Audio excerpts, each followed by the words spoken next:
like tram lines. There was a young man who said, "Damn, for it certainly seems that I am a creature that moves in determinate grooves. I'm not even a bus, I'm a tram."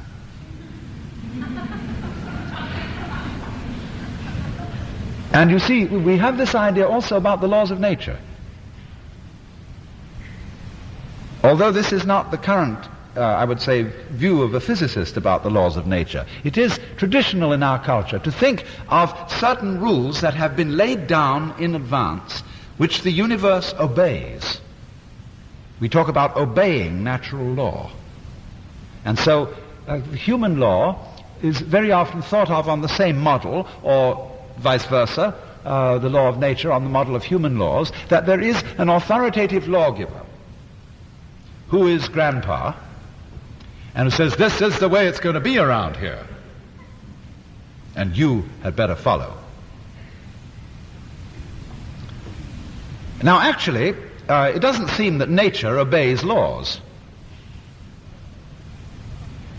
but rather that when we watch nature behave and study the regularities in its behavior,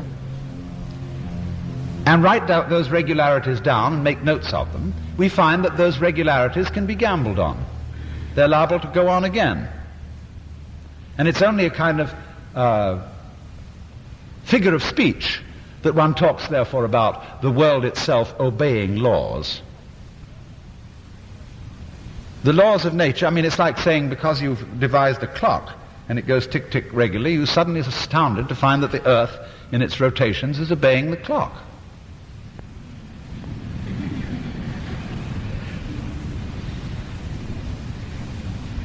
You see, it's actually the clock which is the law thing, is obeying the world, if anything.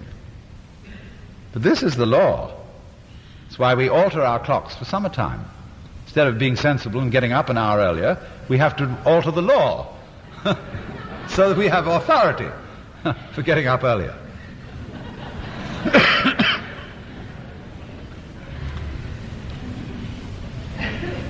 But you see, the rules of human behavior, they're highly necessary, because we've got to agree about how we're going to communicate with each other and deal with each other for exactly the same reason that we have to agree about the rules of language.